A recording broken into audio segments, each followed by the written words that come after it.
Este programa é uma produção independente e todo o seu conteúdo é de responsabilidade de seus idealizadores.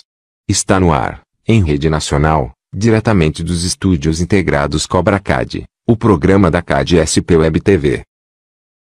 Acompanhe agora, Direito em Cheque.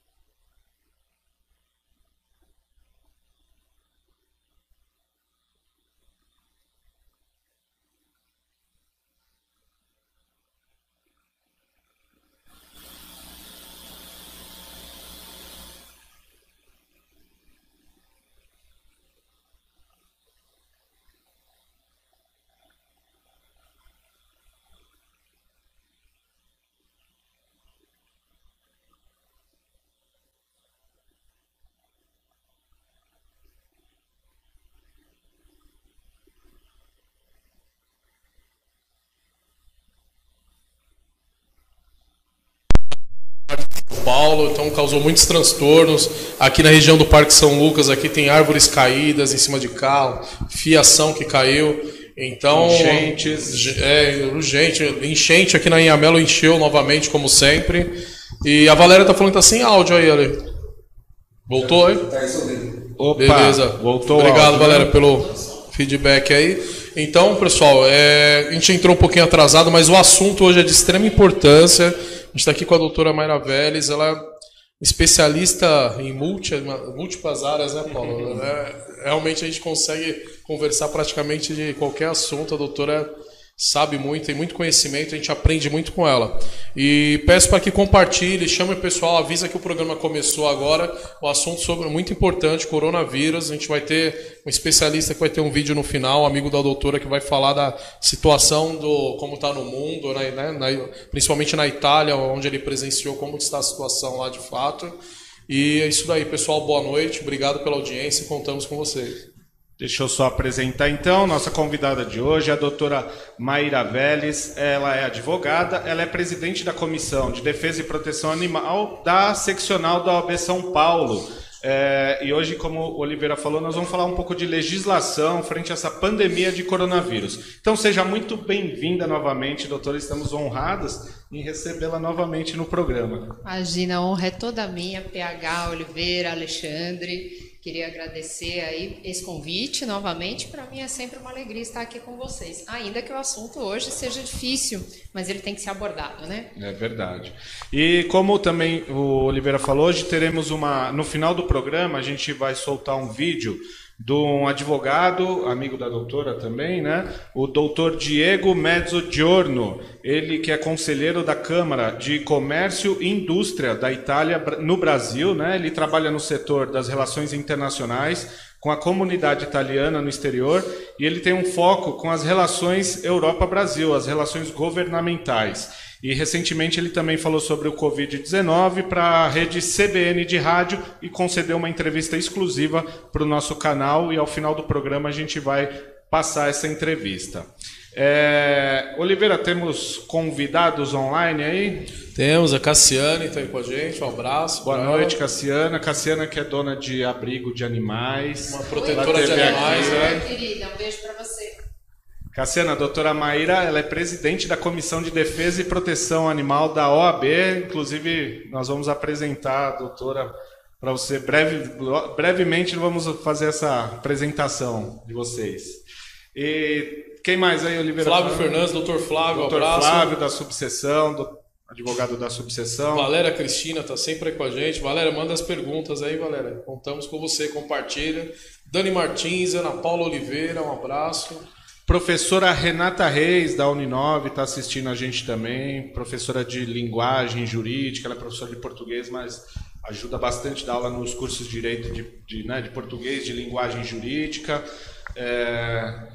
Bom, o áudio voltou, o pessoal deu feedback aqui. O pessoal parece que está legal. Está rolando bem. Carol Galo está assistindo, Priscila Rufino está com a gente também. Boa noite, Carol Galo, mandando uma boa noite aqui. Então, pessoal, manda as dúvidas. Tem dúvidas sobre Covid-19, coronavírus? Manda as dúvidas, a gente vai discutir um pouquinho aqui, a partir de agora, sobre legislação, sobre leis. Doutora, tem preferência de começar a falar sobre... Eu trouxe aqui algumas. Eu trouxe a portaria número 188, de 3 de fevereiro de 2020. Eu trouxe também aqui, marcado, a lei número 13.979, de 6 de fevereiro de 2020 também. E qual que é a mais relevante aí para esse cenário hoje? Olha, realmente a gente está sendo aí abarcado por uma chuva de legislações recentes, de decretos, aguardamos medidas provisórias, legislação infraconstitucional de toda a ordem para tentar regular o que está acontecendo. Estamos observando muito mais também as diretrizes do Ministério da Saúde e das secretarias de saúde. Nós estamos aqui no centro dessa pandemia, né? Eu diria no centro da epidemia local, porque nós estamos em São Paulo, sem dúvida já era esperado que aqui houvesse uma disseminação rápida e nós estamos numa curva ascendente nesse momento, esperando que os casos se multipliquem. Isso não é pânico, a população não tem que entrar em pânico nesse momento, mas é importante dizer que realmente os casos vão se multiplicar. Existem estimativas de modelagens matemáticas científicas de que até abril, maio, a gente já vai ter 30 mil casos, né? Isso quer dizer que todo mundo tem que se desesperar? Não, a gente tem que ouvir as diretrizes da Secretaria de Saúde, do Ministério da Saúde e saber que, no momento, nem eles têm uma consciência ampla de todo o espectro de possibilidades desse vírus. Já houve uma publicação recente de que ele tem um potencial mutagênico muito alto. Então, antes de entrar na questão legislativa, eu queria alertar a população, PH, Oliveira, para que tome muito cuidado com os idosos, tá? Para quem tem idoso em casa, como é o meu caso, muito cuidado. Se possível, isolamento social. Parece que o prefeito Bruno Covas, nesse momento, aqui na cidade de São Paulo, está estudando decretar calamidade epidemiológica, realmente uma calamidade sanitária. E aí as legislações vão vir como essas, serão temporárias. A gente precisa também que o governo federal, mas que todos os entes federativos legislem sobre isso, principalmente no que se refere ao Sistema Único de Saúde, tá? Antes de comentar essa legislação, PH, eu queria dizer que existe a possibilidade, uma previsão constitucional de intervenção do ente federal, né, da União, nos estados e municípios, caso eles não tenham capacidade de resposta numa emergência como essa. Então, eles podem fazer uma intervenção na área da saúde, e eu acho que não é ainda o caso de se falar nisso, mas se daqui para frente a situação ficar difícil de controlar, a gente vai precisar de orçamento extra, né? Aquilo que não foi previsto para o orçamento do ano. E nesse sentido, a gente tem aí, regulado pela lei previdenciária, pelo regime geral, a possibilidade de realocar 30% de todo o orçamento da Previdência, né, do regime geral, que a gente chama aí de sistema, que pega o Sistema Único de Saúde, pega o regime geral de Previdência, o INSS, e também a assistência social. Esses 30% vieram com a PEC 31 de 2016 e eles podem realocar 30% do orçamento aí da Previdência para o que eles quiserem. Geralmente eles fazem isso, não justificam. É uma maneira de tirar da Previdência, que eles acusam de ser deficitária, né, PH? No entanto, ainda dá muito superávit. E eu realmente deixo aqui uma sugestão, que o governo federal, em caso realmente de uma progressão geométrica, como se espera, desse vírus, e casos idosos e outros grupos de risco sejam muito afetados, que eles realoquem esses 30% da desvinculação das receitas da União para o Sistema Único de Saúde. Então, eles têm de onde tirar esse dinheiro. Nesse momento, a saúde da população é prioridade. Não se deixem enganar. Crise não é para eles, tá certo? Crise é para nós que estamos aqui no meio da população. Então, existe previsão constitucional para esse realocamento, e a partir de 2016, o que era 20% de DRU passou a ser 30% de um orçamento bilionário. Então, a gente tem que realmente ficar de olho na legislação, Está saindo muita coisa, está difícil até da gente conseguir ficar atualizado. Gostaria de destacar alguns pontos, PH. Primeiro, relação de emprego, né? Desde a reforma trabalhista, a gente observa que é possível fazer o home office, que é uma medida que está sendo fortemente preconizada aí pelo Ministério da Saúde para todos que puderem fazer. Grandes empresas, escritórios de advocacia, escritórios de publicidade, universidades estão pensando em ensino remoto por EAD, isso tem que ser realmente consolidado. Nós sabemos que a gente ainda não tem uma plataforma em todas as escolas públicas para fazer isso, mas no trabalho todo mundo usa a internet e a gente vai ter que pensar nisso. Então, o que eu falo é que o trabalho remoto ele tem que ser um esforço conjunto de toda a população. Se a gente não fizer isso, PH, a gente vai lamentar, porque qual é a grande preocupação do Sistema Único de Saúde no momento? A gente não vai conseguir impedir essa epidemia, ela vai ser grande. Então, a gente tem que proteger a população mais vulnerável, de risco, tá? E a gente tem que fazer com que o Sistema Único de Saúde consiga dar conta do atendimento a toda a população. Para isso, aquela curva, acho que o pessoal viu Fantástico ontem, né? Aquela progressão. Tá famosa. Exatamente. Eles falam em achatamento, né? Então, se você conseguir segurar a contaminação por mais tempo e diluí-la no tempo, o que vai acontecer? Primeiro, mais chance de descobrir um remédio. Vacina ainda é uma ideia um pouco remota, porque demora, não é fácil testar uma vacina, tá? Mas, enfim, você tem mais chances de dar uma sobrevida à população, uma sobrevivência a esse pessoal que realmente está com perigo alto de contágio, aí, que é o grupo de risco. E você também consegue fazer com que o sistema tenha capacidade de atendimento de todos. Se ela estourar numa curva muito ascendente, nem o SUS, nem a questão que obrigou os planos de saúde aí a oferecerem o teste e também, obviamente, os tratamentos, vai dar conta de atender a população. Perfeito. O sistema de saúde é extremamente inchado, ele já não dá conta de atender o básico. Normalmente, né, Oliveira? A gente está aqui bem próximo ao Hospital Vila Alpina, eu sei que eu já passei na pele. Levei lá um familiar. No painel de espera, quando você retira a senha, já fala 4 a 5 horas de espera para o médico olhar para você só. 4 a 5 horas você passa sentado só para o médico olhar, fazer o primeiro checagem normalmente para falar que é virose. Né? Quando olha, né? Quando a gente olha. Tem médicos fantásticos, Não, tem assim, enfermeiros fantásticos, mas a gente sabe que... Eu não estou falando mal né? do médico, Não, estou falando mal do não. sistema, né? O sistema já é falho, imagina Com certeza. uma epidemia dessa. Temos pergunta aqui, doutora. O doutor Flávio Fernandes, inclusive, ele é o advogado aqui da 103ª, ele fotografou hoje, né? Ele estava na rua, na frente do hospital, os médicos de jaleco na rua. E é uma reclamação que o pessoal está fazendo aqui, né, questionando, não pode, né? O médico sair com o jaleco na rua para tomar um café, para ir até a padaria, para, né, circular fora do ambiente hospitalar. Tem legislação, né? Aqui em São Paulo tem lei estadual que impede, né? Você tem normas técnicas que vão preconizar toda a conduta do profissional de saúde nesse momento. E, obviamente, o jaleco já fizeram até testes para saber quais eram os micro-organismos que estavam no jaleco. Tem jaleco que é mais sujo que celular, gente. Então, assim, o jaleco tem que ser trocado, né? Para o profissional de saúde também, a gente vai ter que pensar numa proteção especial. Não vai ter máscara para todo mundo, e a máscara não é preconizada para todo mundo nesse momento, só para quem tem sintomas do coronavírus, do Covid-19, né? Como a gente não sabe diferenciar uma gripe do Covid, se você tiver um sintoma de gripe, uma febre, um calafrio, dores no corpo, você já usa a máscara, pelo menos no período de 14 dias da quarentena.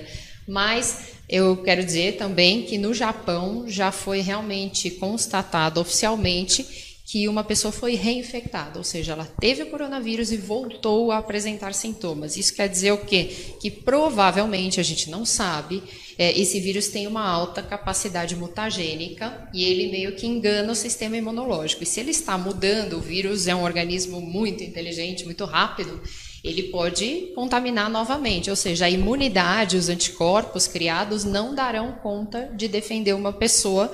E ela tem que, nesse momento, até que a gente saiba melhor sobre esse vírus e sobre o ciclo do coronavírus, continuar com os cuidados. Então, se você contrair em algum momento e ficar bem depois, que é o que acontece com a maior parte da população, você tem que continuar tomando os cuidados. Inclusive, porque nesse momento não dá para pensar só no indivíduo. A gente tem que pensar nos direitos fundamentais, no direito à saúde, que é preconizado para todo mundo no artigo 6º da Constituição Federal. Então, eu acho que isso é muito importante, PH, e a gente vai ter que agora realmente rever os nossos protocolos. Jaleco na rua para cafezinho, nem pensar. Estão fotografando aí. O pessoal está aqui falando, tem que denunciar para o CRM, para o Conselho de Medicina, né? O Dr. Clóvis, que é também diretor do Cultura e Eventos aqui da 103ª, ele fez uma pergunta, eu não sei se a doutora vai responder, se tem técnica, porque é uma pergunta mais que seria um médico que responderia, né? Aqui hoje nós vamos falar um pouco mais de legislação. Ele perguntou se uma pessoa que pega HN1 está propensa a contrair o coronavírus. Aí eu já acho que um profissional já foge da saúde, um pouco, né, assim, do meu conhecimento. Um profissional da saúde que poderia talvez responder. É uma boa ideia a gente trazer também aqui um profissional da saúde para a gente ter esse bate-papo. Ou a gente também pode dar uma pesquisada e tudo, mas é uma resposta para a gente refletir e levar para um especialista, né? Eu Falando tive H1N1 no ano passado, Oliveira, você acredita? Nossa. Acreditamos que sim, né? Porque... Triste, primeiro ano que eu não pude tomar vacina. Porque eu vou dar um exemplo que os médicos falam da dengue. Você pode pegar 1, 2, 3, várias vezes. Então, eu acredito que sim. Deve ser. Pode ser sim. Aí ele também perguntou se o que estipularam o prazo dessa curva perder a força, ela achatar. Já deram os dados, né? Mais ou menos quando ela vai atingir o pico, a doença? Sim, eles deram esses dados. Agora tudo é uma estimativa dentro de uma modelagem matemática com as informações que a gente tem do vírus da China e também na Itália e nos outros países da Europa. A grande questão é como vai se comportar esse vírus num país tropical, né? Com um clima diferente, a gente ainda não entrou no inverno, o outono vai começar agora, né? Estamos no finzinho do verão, sabemos que o vírus resiste menos tempo num ambiente mais quente, no entanto, ele é um vírus, ao que parece, nos resultados preliminares, bem resistente. Então, simplesmente a temperatura não vai impedir a disseminação, pH. Então, assim, o que a gente sabe é que em 2 meses menos de 2 meses, já tem a previsão de 30 mil casos no Brasil, mas a gente sabe que nem todo mundo notifica. E a orientação do Ministério da Saúde é, se você não for grupo de risco, e se você apresentar os sintomas, mas os sintomas clássicos, uma febre que você pode controlar, tá? Com um medicamento específico, uma dipirona ou qualquer outro medicamento contra a febre, se você realmente não tem que sair para trabalhar, evite, fique em casa. Só vá ao posto de saúde ou a um hospital se realmente você estiver apresentando sintomas já comorbidades, complicações, sintomas mais sérios. Se você parar de respirar, claro, parar não, se você sentir dificuldade, é o caso de você ir de máscara para o hospital, tá bom, gente? Então, muito cuidado nesse momento, limpeza das mãos, asepsia do ambiente e protejam a população idosa. Nas crianças, parece que o vírus não causa uma alta taxa de letalidade. Mas eu quero dizer que a gente tem que tomar muito cuidado, porque os dados que nos chegam hoje, PH e Oliveira, são dados da China, e a China fecha muito seus dados, né? Eu tenho um dado de economia para trazer para vocês, que é o seguinte, eu vou escrever um artigo sobre a análise econômica do direito, e eu escolhi falar sobre o coronavírus. E nesse sentido, eu comecei a observar que em todo momento em que você observa uma pandemia, como foi SARS, MERS, o que acontece? O PIB da China ele está em queda. E nesse momento vem uma viremia como essa, se espalha de maneira muito forte, alguns com letalidade mais alta, alguns vírus, né? O PIB da China começa a se recuperar e o resto do mundo demora muito mais, entra em recessão. Então, isso não é uma teoria da conspiração, é uma análise de dados que eu estou fazendo nesse momento e a gente tem que pensar por que isso está acontecendo, né? Inclusive, foi uma discussão, né? O Ale trouxe essa... Inclusive compartilhou com a gente algumas matérias, né? Falando desse assunto aí, realmente. A gente já tinha meio que trocado algumas ideias a respeito desse assunto. Falar para o pessoal aqui, deixar claro, a portaria número 188 que a gente comentou aqui, ela é mais uma portaria ela estabelece como vai ser como eles vão se portar, né? Como o governo vai se portar durante a emergência. Então, assim, não é uma portaria tão que faz tanta diferença aqui para a gente ficar discutindo ela, né? Que ela vai meio que é a organização, é a coordenação do próprio sistema de saúde do governo, né?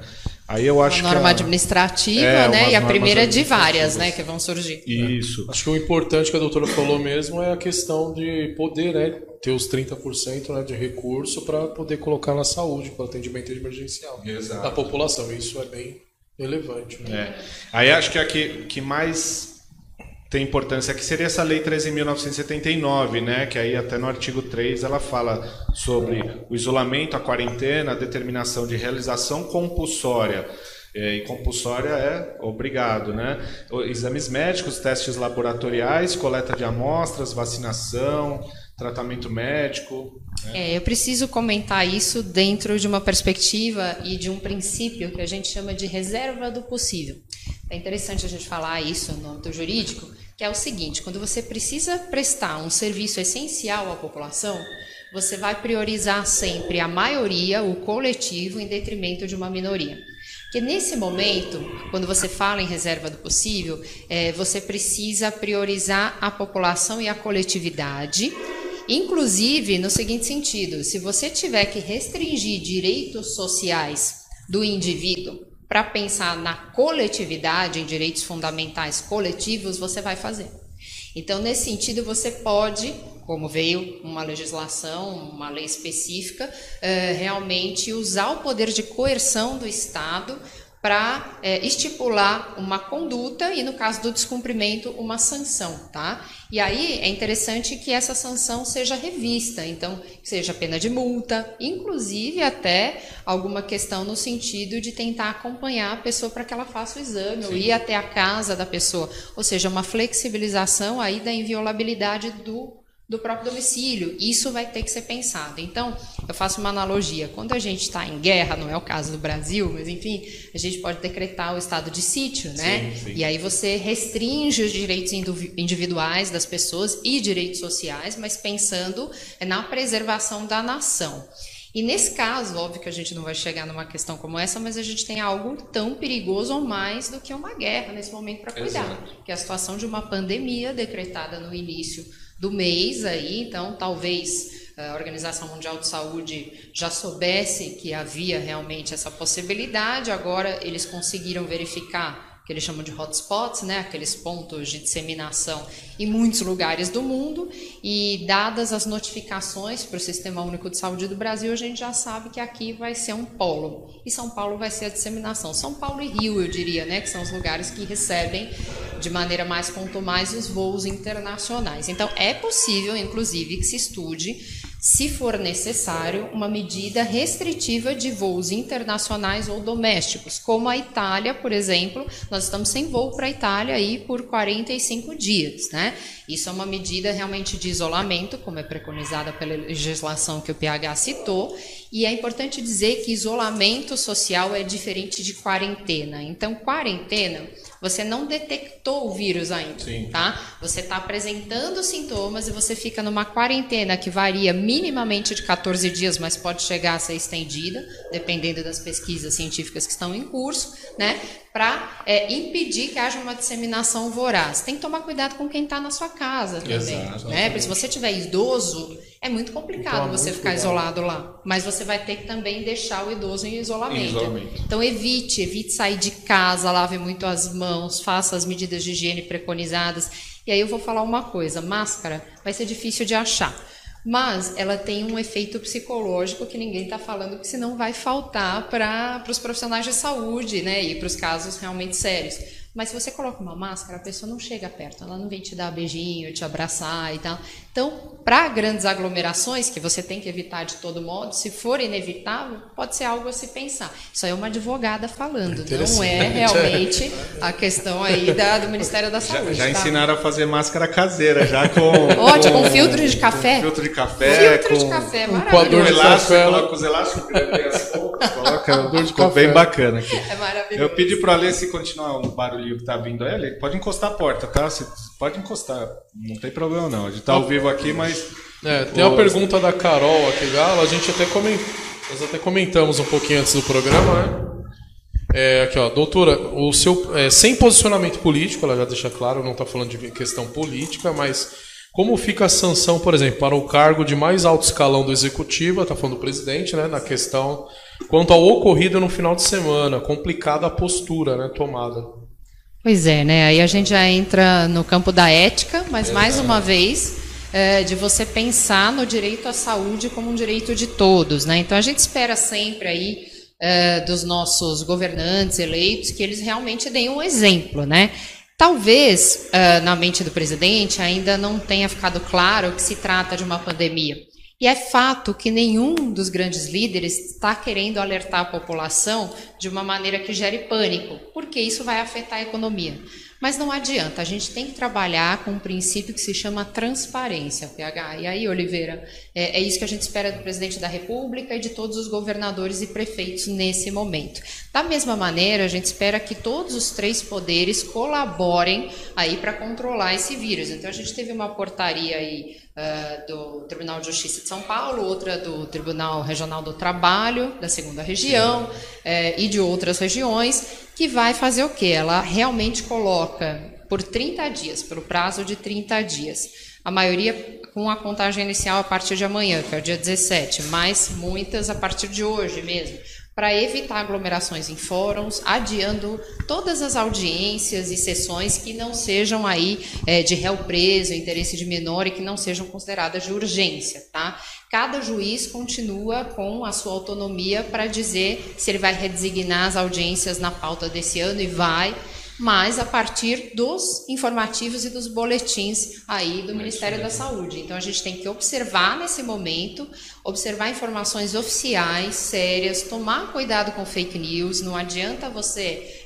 achar que um remedinho vai te impedir de contrair coronavírus, não é para ficar desesperado se isso acontecer, tá? Se for necessário, procure realmente serviço de saúde, mas só se for muito necessário. No momento em que você usa um médico, que você usa o serviço de saúde, uma outra pessoa que precisa mais está deixando de utilizar. Então, parcimônia, tá certo?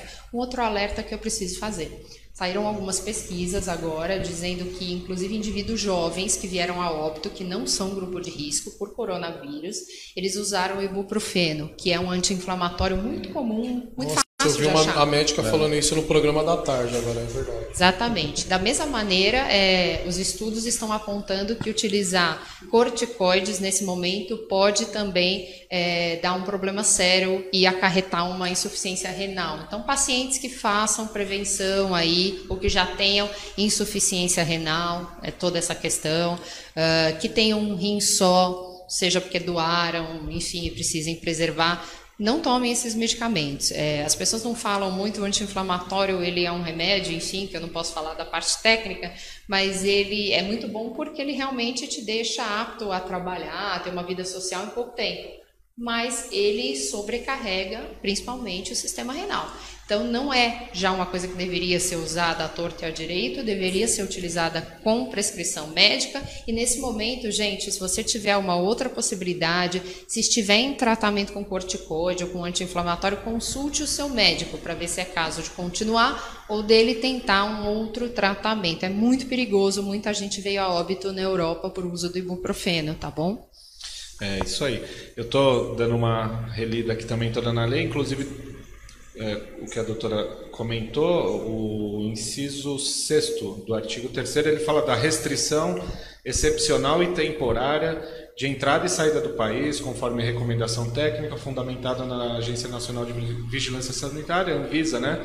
E o inciso 7º, bem interessante também, ele fala da requisição de bens e serviços de pessoas naturais e jurídicas, em hipótese que será garantido o pagamento posterior de indenização justa. Esse aqui seria, então, a apropriação de bens? Seria um confisco, vamos dizer assim. Confisco, né? Só que legitimado. Então, acho que a gente já viu todos nós, filmes americanos em que a polícia para no meio de uma perseguição e pede o seu carro, e você tem que dar o seu carro, né, a bem do serviço público numa emergência. Então seria mais ou menos isso, só que por uma necessidade de saúde. Se realmente faltarem recursos, eles podem pedir, por exemplo, insumos e recursos de empresas. Mas aí a gente tem que falar da parte do empresariado também. Nós vamos conseguir passar por essa pandemia, o Brasil vai sobreviver a isso, nós precisamos adotar todos os protocolos aí de preservação dos grupos de risco, mas passando por isso, o governo, o primeiro setor, tem que pensar também em facilitar a vida do empresário, porque senão ele vai quebrar, né? E aí, emprego que já não está fácil começa a cair, as taxas começam a vir numa curva decrescente. Então, parcelamento de tributos, o pessoal faz refis aí, né, à torta e à direita em ano de eleição. Então, pensem, depois do fim da pandemia, enfim, em parcelar, em facilitar o pagamento desses tributos.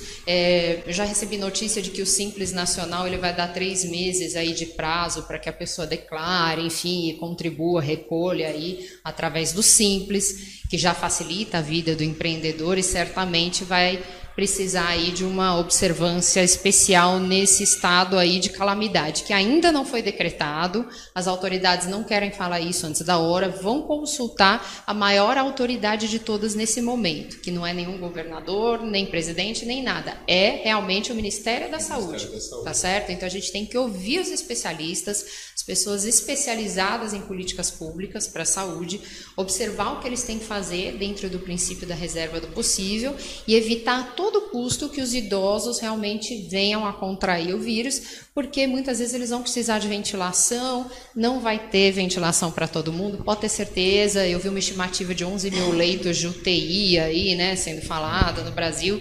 Não vai dar conta, provavelmente, do que o pico dessa pandemia vai demandar. Então, o que a gente faz? A gente tenta ficar em casa, né? Quarentena, se tiver os sintomas, e isolamento social. E aí, pode ser compulsório, você pode ser obrigado a ficar na sua casa, longe das pessoas, se realmente você tiver o teste positivo para o coronavírus. Perfeito. Dá um recadinho aqui, ó. É oficial, né, Ale? Agora? Oficial, a gente estava... Eu, particularmente, alguns alunos estavam fazendo uma crítica muito grande à Uninove por não suspender as aulas, sendo que universidades próximas, como a São Judas, a semana passada já anunciou, né, a suspensão das aulas por um período, né, pelo menos de 10 dias, para poder ver como vão ficar as coisas, se vai realocar, né, essas aulas em EAD, em plataforma, que a Uninove é muito capaz de fazer isso, porque ela já tem várias matérias em EAD. Então, seria mais prático ainda para a Uninove fazer isso. Nós temos aula lá com Sala do Futuro, já com notebook, então ficaria mais fácil. E parece agora oficialmente, né, a Uninove acabou de decretar que suspendeu as aulas, de fato, até o dia 22 de março. A partir de hoje, né, até o dia 22 de março estão suspensas as aulas na Uninove. Então, uma medida, né, necessária e inteligente a intervenção, porque a Uninove ela tem muito aluno. Você vê que é uma aglomeração muito grande, tanto na entrada como na saída de alunos. Super importante, né, PH, fazer esse esforço coletivo agora para evitar que haja um pico de disseminação desse vírus. Foi uma decisão racional, é isso aí. Doutora, posso trazer uma polêmica? Tem uns comentários aqui que não é nem pergunta, alguns comentários eu já vou ler. Mas eu até levei para o nosso grupo de acadêmicos, né, o grupo dos acadêmicos de direito, uma postagem da doutora no Facebook sobre a pastoral carcerária. Isso. E aqui no inciso 3º aí tem o parágrafo 2º, né, do inciso 3º, ele fala que o pleno respeito à dignidade, aos direitos humanos e às liberdades fundamentais das pessoas, conforme preconiza o artigo 3 do Regulamento Sanitário Internacional. Aí fala do decreto aqui.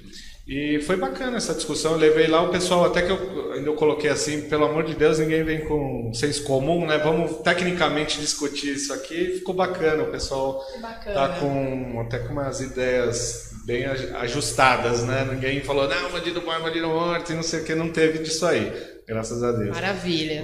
Depois eu quero feedback para ver a que conclusão chegou aí essa reunião dos acadêmicos. Chegamos mais ou menos à conclusão, que aí eu vi um pouco da discussão também nos comentários da postagem, mas é mais ou menos o que o pessoal pensa também, né? Não sei se de imediato é uma medida correta a se tomar, mas assim, eu acho que o correto mesmo é o isolamento mais ainda, né, agora, isolamento total, né? E prevenir com os agentes penitenciários que eles não levem os alimentos também, né? Ter uma vigilância maior. Claro. Isso é super importante. A gente está falando de uma população extremamente vulnerável ao vírus, ao coronavírus e a tantas outras doenças infecto-contagiosas, que é a população carcerária. Nós estamos falando de homens e mulheres que realmente não estão num estado onde haja pena de morte ou trabalhos forçados, e eles têm direito a realmente ter os princípios aí da dignidade humana preservados, a usufruir de alguns direitos sociais, ainda que com restrição. E aí a gente tem que pensar, mais uma vez, de maneira coletiva e não individual, né? Primeiro, se eu deixo a população carcerária sem tomar uma medida de prevenção, o que vai acontecer? Muitos vão vir a óbito. Eles são imunodeprimidos, PH. Então, assim, primeiro pelo ambiente, né? É mais lúgubre, tem menos circulação de ar, eles têm direito a um banho de sol durante 1 hora, às vezes nem acontece, células super lotadas, né? Então o Estado não é capaz realmente de dar um ambiente digno para a pessoa viver, e isso é o mínimo que se espera, que ela cumpra a sua pena, que pague aí a sua dívida com a sociedade, que isso tenha um caráter pedagógico e essa pessoa não venha, o autor de algum crime, a reincidir nesse crime. E aí você deixar simplesmente essa população relegada.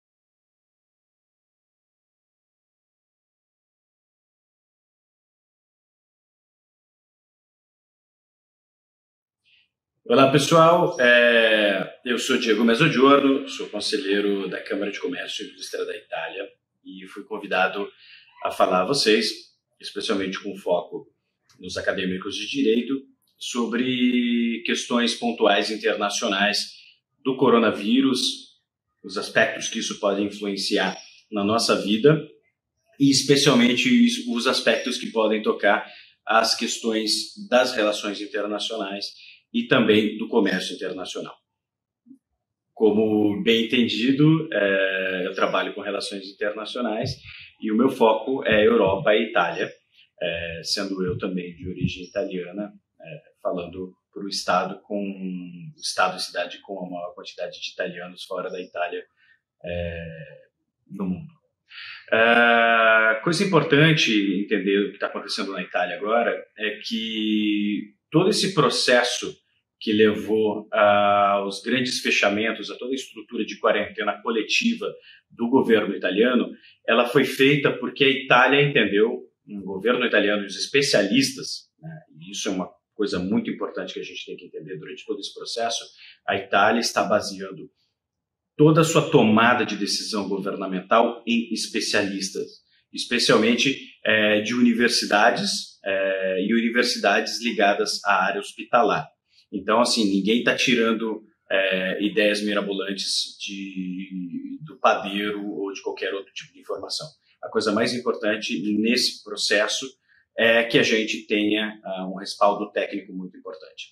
Os técnicos entenderam que na Itália as medidas começaram tardias, ou seja, o vírus já estava lá, e mais para frente foi entendido que o vírus estava lá anteriormente ao que eles tinham imaginado, porque eles ficaram uma busca maluca por um tal paciente zero, que demorou, inclusive, que eles tivessem essa tomada de decisão. Eles, no noroeste da Itália, no noroeste da cidade de Milão, existe uma região chamada Lodi, onde praticamente 50 mil pessoas foram confinadas, e a partir dali eles tomaram a decisão de paulatinamente toda a região da Lombardia, cuja sede é Milão, mas tem cidades como Bérgamo, e agora com toda a Itália. A Itália é um país com muitos idosos, mas a ideia de que isso afeta somente os idosos infelizmente, não é verídica. Se está verificando na Espanha e hoje na França que 45% dos internados têm abaixo de 65 anos. Então, tendencialmente isso não é uma grande verdade. Obviamente, uma pessoa idosa ela tem é uma saúde mais frágil, geralmente vinda com outras complicações, o vírus pode debilitar ao ponto da pessoa vir a falecer. Vamos falar do aspecto aqui econômico.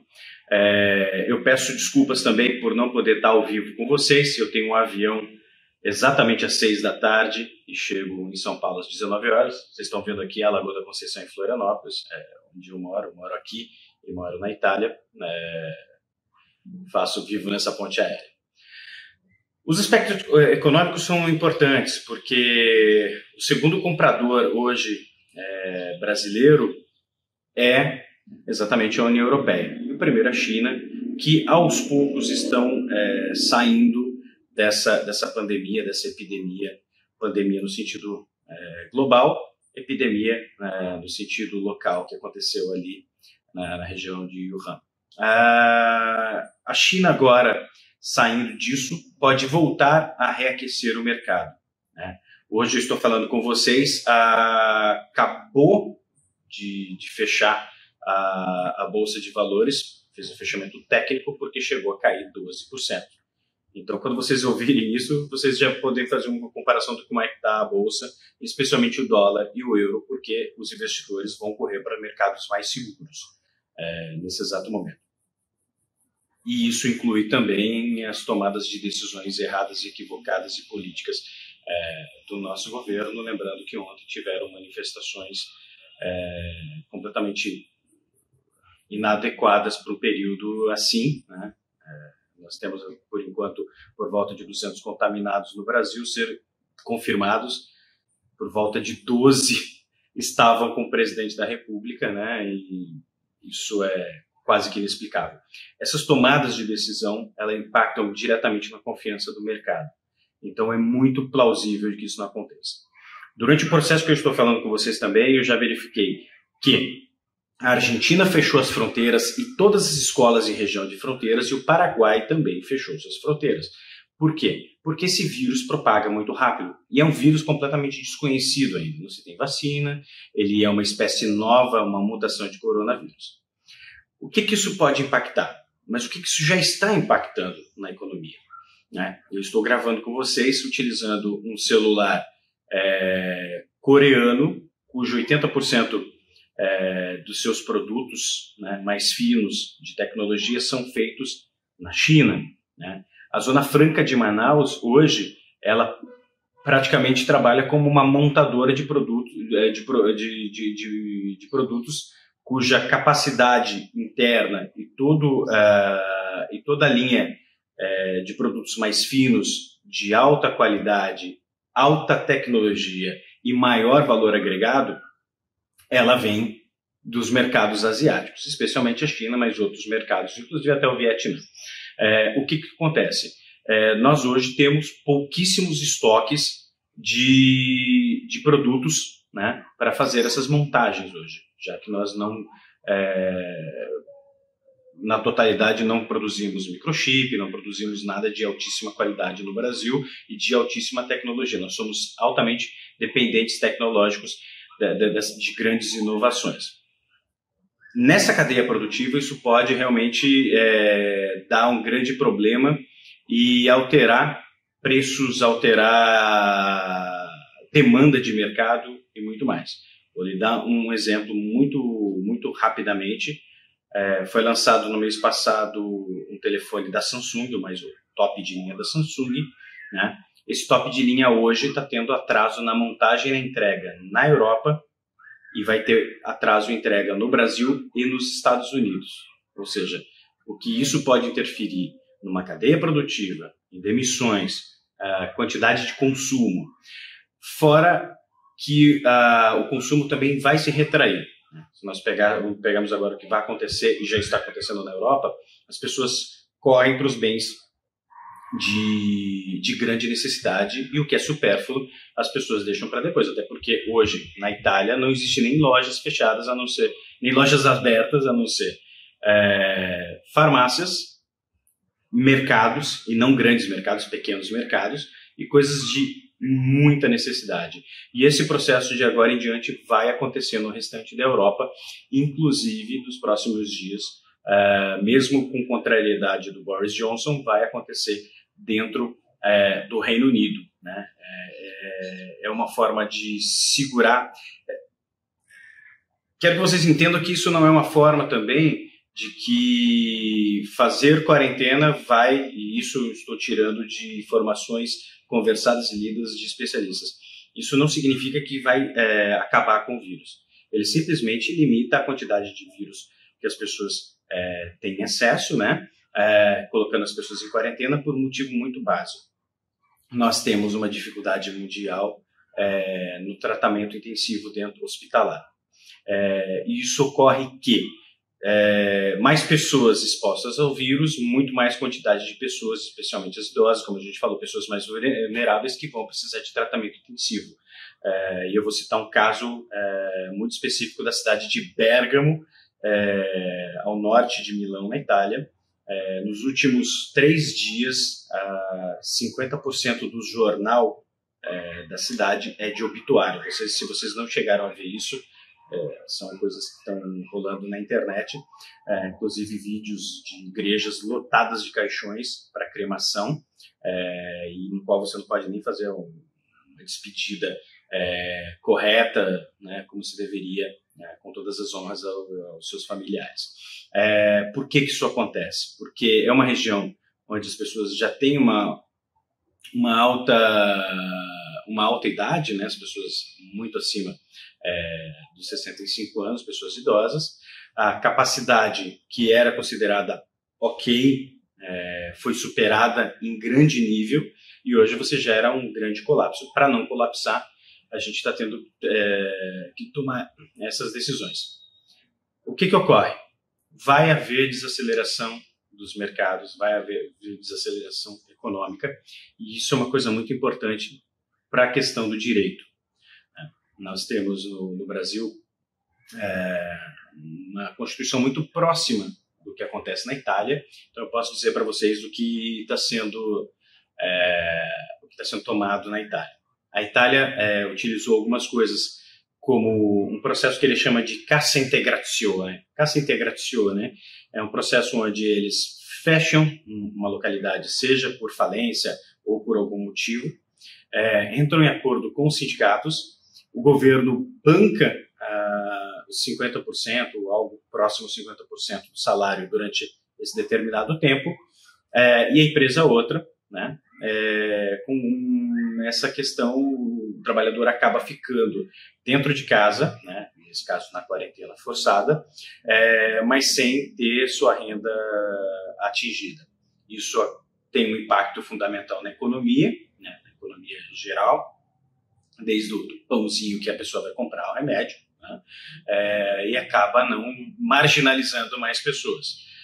Isso é muito importante para se fazer um debate no Brasil, porque nós já temos hoje por volta de 14 milhões de desempregados, grande parte desses de pico, que foi regularizado com essa mudança das leis trabalhistas no Brasil, né? Então são pessoas extremamente vulneráveis, pessoas que vivem em geral também de Uber, de qualquer outro tipo de serviço de entrega de bicicleta, que não tem nenhum tipo de tutela do governo ou tutela de um emprego. Então é extremamente importante que a gente faça um comparativo do que está acontecendo no mundo, porque isso pode impactar e pode marginalizar ainda mais essas pessoas. Marginalizando essas pessoas, além da questão óbvia humanitária, nós temos uma questão muito coerente, que essas pessoas vão ter menos acesso à higiene, a questões mínimas nas moradias, e vão ser grandes propagadores de coronavírus ou de qualquer outro tipo de doença que possa ocorrer, impactando diretamente também no mercado, né? Então, eu acho que isso é muito importante. Eu queria só citar para vocês, já agradecendo o convite, a participação, sempre à disposição para falar com vocês. O setor mais afetado hoje, e provavelmente o setor mais afetado hoje do mundo, vai ser o setor do turismo, né? E isso na Itália é um problema, na França vai começar a ser um problema agora para toda a Europa, porque paulatinamente você vai limitar a circulação. Ontem à noite a American Airlines cancelou todos os voos para o Brasil, então isso vai ser muito impactante no setor aeronáutico, né? Vai precisar de uma tutela governamental, ou seja, vai precisar de intervenção do governo estatal para proteger alguns setores, especialmente aeronáutico, o setor de turismo, o setor onde as pessoas têm o setor de serviços ligados ao turismo, porque além de uma pandemia generalizada que a gente está tendo agora devido a um vírus, a uma questão de saúde, o impacto econômico disso, num macroeconômico, mas no singular, né, em cada cidadão, em cada pessoa, é muito preocupante. Então, eu creio que esse tipo de debate, do ponto de vista do direito, né, o direito das pessoas, com o olhar da nossa Constituição